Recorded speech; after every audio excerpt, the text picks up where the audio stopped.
नमस्ते, मैं प्राध्यापक रामेश्वर बनकर, विवेकानंद कनिष्ठ महाविद्यालय, हिंदी विभाग औरंगाबाद। इस शैक्षणिक वर्ष के वीडियो लेक्चर द्वारा यह हमारी कक्षा की ये 5वीं वीडियो लेक्चर है। इस वीडियो लेक्चर के पहले हमने जो चौथी वीडियो लेक्चर द्वारा है उस वीडियो में आदर्श बदला, इस कहानी के लेखक सुदर्शन जी, उनका परिचय देखा है। और ये जो आदर्श कहानी है, यह आदर्श कहानी एक कहानी विधि है। उस कहानी विधि को हमने देखा है और इस पाठ का परिचय हमने देखा है। चौथे वीडियो में हमने देखा है कि लेखक ने प्रभात यानी सुबह का वर्णन किया है। सुबह के वर्णन के साथ अंधेरा और प्रकाश का ये जो संग्राम है, इसमें प्रकाश ने अंधेरे पर विजय प्राप्त की है। और सुबह सुबह जिस तरह धरती पर कोई वर्षा हो रही है, नवीन जीव की निर्मित हो रही है, ऐसा वातावरण लेखक ने बताया है। और इसी वातावरण के बाद लेखक ने एक शहर का वर्णन किया है और उस शहर में साधुओं की जो मंडली है वह गीत गाती दिखाई पड़ रही है। वह जो साधु है, उस साधु में एक छोटा सा बच्चा 11 साल का, उसका नाम बैजू है, वह भी दिखाई देता है। साधु शहर में गीत गाते हुए दिखाई पड़ रहे हैं और ये जो शहर है वह आगरा शहर है। ये जो साधु है, साधु की मंडली ने अपना गीत गाना शुरू कर दिया। साधु को यह पता नहीं था, साधु अज्ञान थे, उन्हें यह पता नहीं था कि यह जो देश है यह अकबर बादशाह और उसके जो रागी है तानसेन, इस तानसेन ने उस समय यह नियम बनाया था कि जो भी इंसान तानसेन के बराबर राग विद्या में उसकी बराबरी न कर सके, उस इंसान को आगरा शहर में गीत गाना या भजन करना मृत्युदंड के समान था। ऐसा कानून तानसेन ने बनाया था। ये जो साधु थे वह अज्ञान थे, उन्हें पता नहीं था। वो गीत गा रहे थे और उसी समय अकबर के सिपाहियों ने इस साधु को पकड़ लिया। अकबर बादशाह के सामने उन्हें पेश किया गया। कुछ प्रश्न तानसेन ने राग विद्या के पूछे। ये जो साधु है मुंह ताकने लगे। उन्हें कुछ भी प्रश्न संगीत के नहीं आए और उन्हें मृत्युदंड की शिक्षा सुनाई। और उसी में एक 11 साल का जो बच्चा है, बैजू नामक, वो बच्चा है, उसका अपराध नहीं है, वह अज्ञान बच्चा है। यदि इसका दोष होता भी तो वह क्षमा के योग्य है, ऐसे तानसेन ने कहा और उसे छोड़ दिया। और बाकी जो साधु है उन्हें मृत्युदंड की आज्ञा हुई। और ये जो बच्चा है उसके पिता को मृत्युदंड की सजाएं सुनाई जाती है।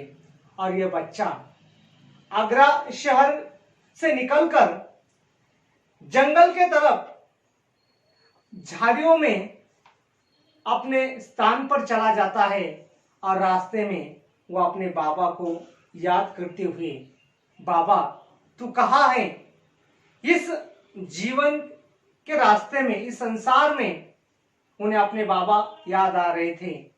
वो कहता है कि ये जो शहर है आगरा, लोग आगरे शहर का नाम लेते हैं, लेकिन इस शहर ने मुझे बर्बाद कर दिया।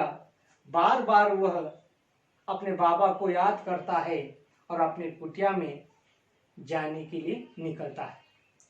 वह अपने बाबा को याद करता हुआ लेखक ने यहाँ पर वर्णन किया है।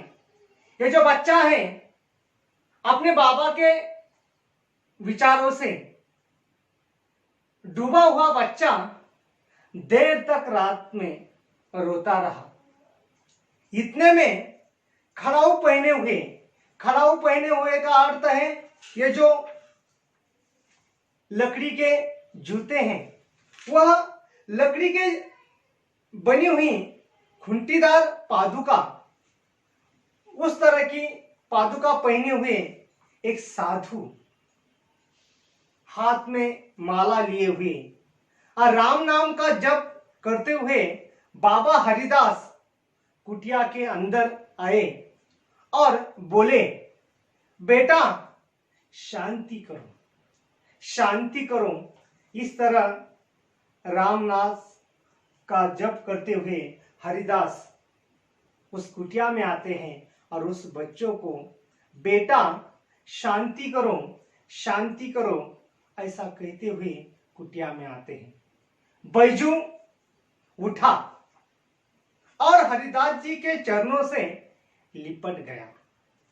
वह बिलक बिलक कर रोता था और कहता था, महाराज मेरे साथ अन्याय हुआ है, मुझ पर वज्र गिरा है, मेरा संसार उजड़ गया है, मैं क्या करूं, मैं क्या करूं।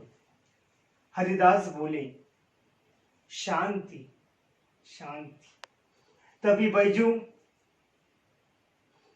हरिदास महाराज ने शांति शांति कहते हुए ये शब्द पुकारे।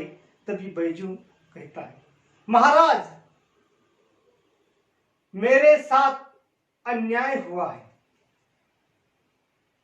महाराज मेरे साथ अन्याय हुआ है। बैजू ने महाराज से कहा, तानसेन ने मुझे तबाह कर दिया है, उसने मेरा संसार सुना कर दिया है। और बैजू महाराज से कहता है कि ये जो तानसेन है उन्होंने मेरा जीवन तबाह कर दिया, नष्ट कर दिया, उन्होंने मेरे संसार को सुनापन कर दिया, मेरे बाबा छीन लिए, ऐसे वो महाराज से कहता है। तभी हरिदास शांति शांति कहते हुए उसकी सांत्वना करते हैं।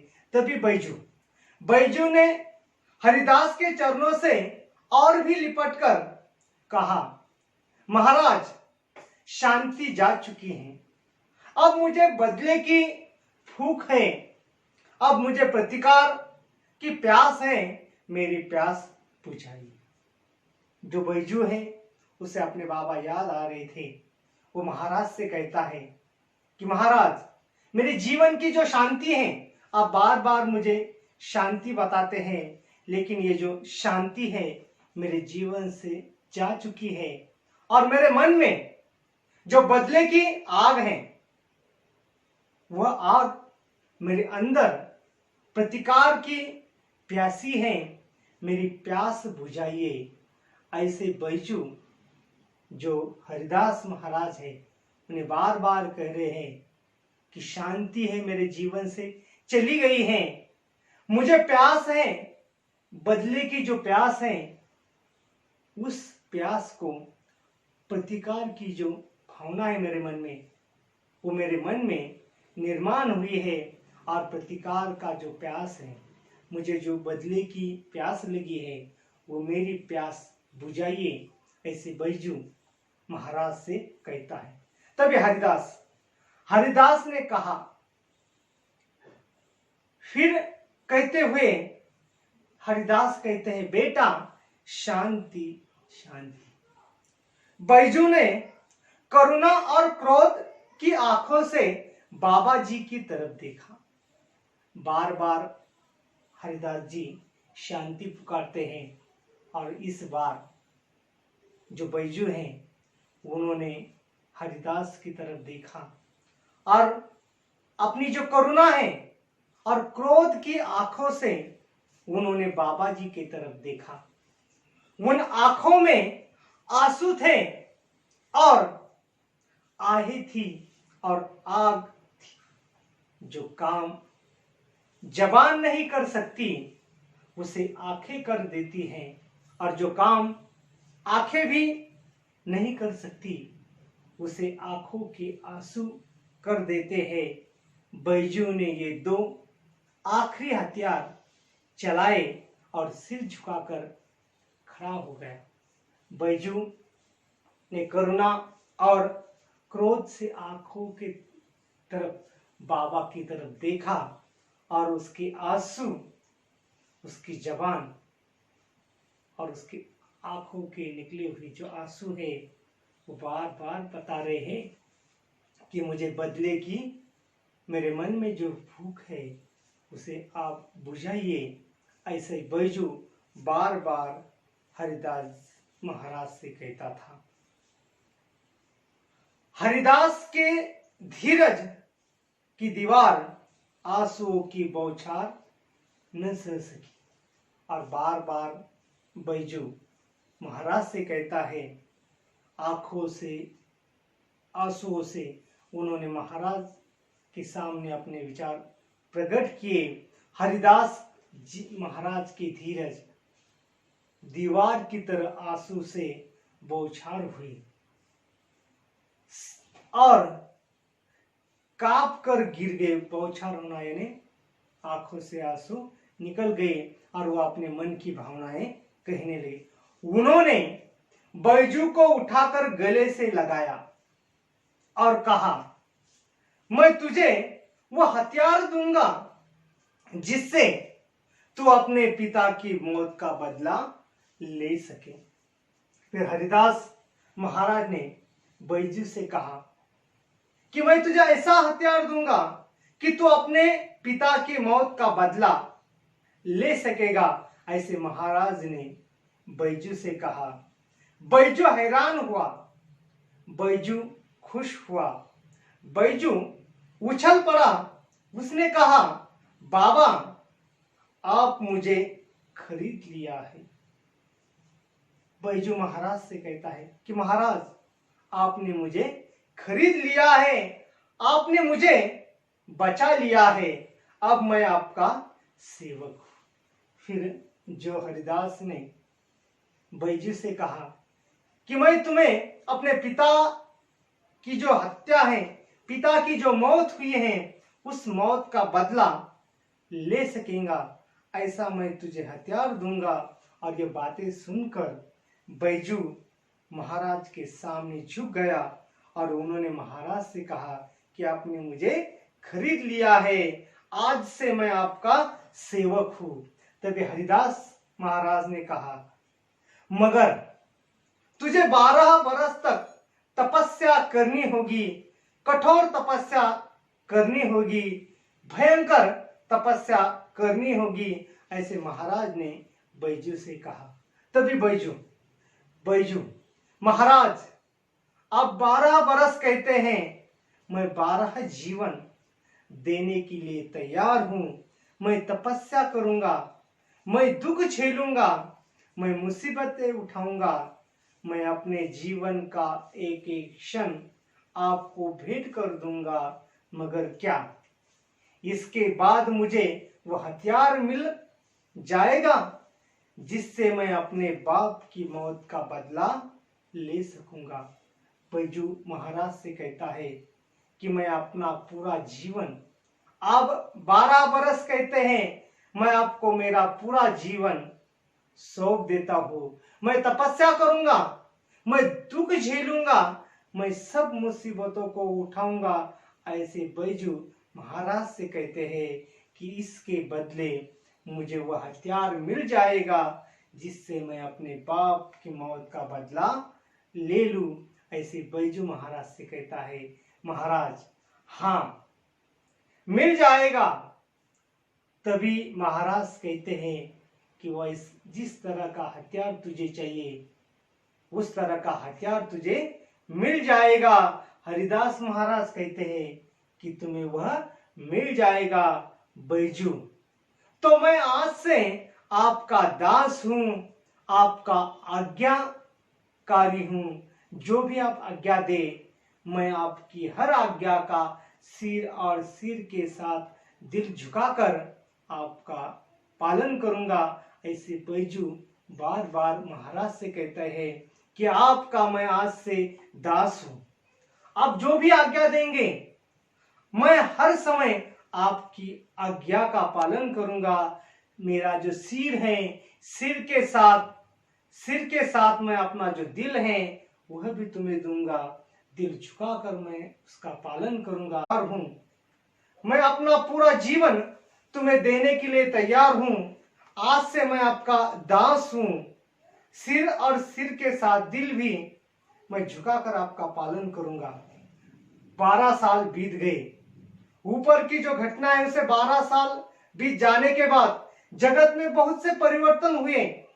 कई बस्तियां उजड़ गए, बूढ़े इंसान मर गए, जो जवान थे उनके बाल सफेद हो गए। ऐसा समय बीतता गया और वह छोटा सा 12 साल का जो बैजू है अब वो जवान दिख रहा था।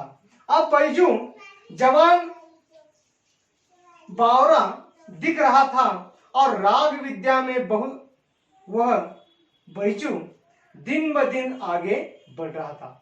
राग विद्या, संगीत की जो राग विद्या है इसमें वह प्रवीण हो रहा था। दिन ब दिन उसमें राग विद्या के जो गुण है वो बढ़ रहे थे। उसके स्वर में जिस तरह से वह गाता था तो उसके स्वर में जादू था और तान में एक आश्चर्यमयी मोहिनी थी। जिस तरह से वह दिन ब दिन बढ़ता रहा था उसमें स्वर में एक जादू थी और उसके तान में एक आश्चर्यमय ऐसी मोहिनी थी। गाता था तो पत्थर तक पिघल जाते थे और पशु पक्षी तक मुग्ध हो जाते थे। जब बैजू गाता था तो जो पत्थर हैं वह भी पिघलने लगते थे और जो पशु पक्षी हैं वह भी मग्न होकर इस संगीत को सुनते थे। ऐसे उसके स्वर और ताल थे। जब लोग उसे गीत गाते हुए सुनते थे, लोग उसे जब सुनते थे और सुनकर झूमते थे तथा वाह वाह वाह करते थे, हवा रुक जाती थी और एक समा बन जाता था। इस तरह बैजू का जो संगीत है उसके स्वर और ताल के जो लय थे, हवा रुक जाती थी और एक समा बन जाता था। ऐसा हमारा जो 12 साल का जो बैजू है उन्होंने बड़े परिश्रम के साथ विद्या प्राप्त की थी। जो संगीत की राग विद्या है उन्होंने वह प्राप्त की थी और दिन ब दिन उसमें बढ़ोतरी हो रही थी। एक दिन एकाएक एक दिन हरिदास ने हंसकर कहा, वत्स, मेरे पास जो कुछ था वह मैंने तुझे दे डाला है।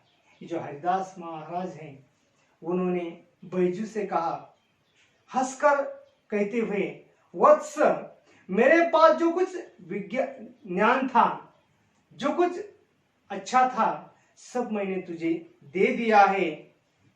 मैं तुम्हें वह जो है मैंने तुम्हें दे डाला है। अब तू पूर्ण गंधर्व हो गया। यानी जो संगीत के जो राग विद्या है, जो भी ज्ञान है, सब मैंने तुम्हें दे दिया है। तुम पूर्ण गंधर्व हो गए हो। अब मेरे पास और कुछ नहीं जो मैं तुझे दे दूं। हरिदास महाराज ने अपने शिष्य से कहा, बैजू से कहा कि जो भी मेरे पास ज्ञान था, जो भी मेरे पास संगीत की जो शिक्षा थी, मैंने तुम्हें दे दिए हैं। तुम पूर्ण गंधर्व हो गए हो। अब मेरे पास और कुछ नहीं है जो मैं तुझे दे दूं। बैजू हाथ बांधकर खड़ा हो गया। कृतज्ञता का भाव आंसुओं के रूप से बह निकला और हरिदास महाराज ने ये जो शब्द बोल लिए अपने मुख से, तो बैजू हाथ बांधकर खड़े हो गया और कृतज्ञता मन में एक जो भावना है, वह कृतज्ञ की जो भाव है वो आंसुओं के रूप में बहने लगे और चरणों पर वह सिर रखकर बोला, महाराज, आपका उपकार जन्म भर सिर से न उतरेगा। और जिस तरह से महाराज ने कुछ शब्द बताए तभी बैजू महाराज के जो पैर है वह चरणों से गिरकर बोला, महाराज मैं अपना पूरा जीवन बीत दूं तो आपका उपकार जन्म भर सिर से न उतरेगा। हरिदास सिर हिलाकर बोले। जिस तरह से बैजू महाराज के चरणों में गिर जाता है तो हरिदास सिर हिलाकर बोले, यह नहीं बेटा, कुछ और कहो, मैं तुम्हारे मुंह से कुछ और सुनना चाहता हूं। और जिस तरह से बैजू महाराज के चरणों में गिरे, जिस तरह से उन्होंने कहा कि मैं अपना पूरा जीवन आपका उपकार जन्म भर सिर से न उतरेगा, ऐसे बैजू ने कहा। तभी महाराज कहते हैं कि नहीं, यह नहीं बेटा, कुछ और कहो, मैं तुम्हारे मुंह से कुछ और सुनना चाहता हूं। महाराज बैजू से कुछ अलग शब्द सुनना चाहते थे, तो वो बैजू बोला, आज्ञा कीजिए महाराज। और जिस तरह से उन्होंने कहा कि पूरे जीवन भर मैं आपका उपकार नहीं भूलूंगा, तभी महाराज कहने लगे कि वह जो शब्द है, अलग शब्द मैं तेरे मुंह से सुनना चाहता हूँ। बैजू ने महाराज से आज्ञा की कि आपकी क्या इच्छा है। तभी हरिदास बोले, तुम्हें पहले प्रतिज्ञा करो। फिर हरिदास महाराज ने बैजू से कहा कि तुम पहले प्रतिज्ञा करो, आज्ञा करो, प्रतिज्ञा करो कि मैं वह पूरी करूंगा। तुम पहले प्रतिज्ञा करो। बैजू ने बिना सोचे विचार कह दिया कि मैं प्रतिज्ञा करता हूं। कि जिस तरह से हरिदास महाराज ने कहा कि तुम पहले प्रतिज्ञा करो कि वह मैं जो भी कुछ कहूंगा वह तुम बड़े बड़े विश्वास के साथ अपने जीवन में उसे निभाओगे। तुम जो भी मैं आपको कहता हूं वो प्रतिज्ञा लूंगा कि मैं पूरे जीवन में उसका पालन करूंगा। बिना सोचे समझे बैजू ने हाँ कह दिया। हरिदास ने वाक्य को पूरा किया, इस राग विद्या से किसी को हानि न पहुंचाऊंगा। तभी हरिदास महाराज ने बैजू से कहा कि आपने जो राग विद्या प्राप्त की है, इस राग विद्या से किसी को भी हानि न पहुंचाऊंगा, ऐसी तुम्हें प्रतिज्ञा करनी होगी। और यह शब्द सुनकर बैजू खड़ा हुआ। और आगे की कहानी हम दूसरे लेक्चर में देखेंगे। धन्यवाद।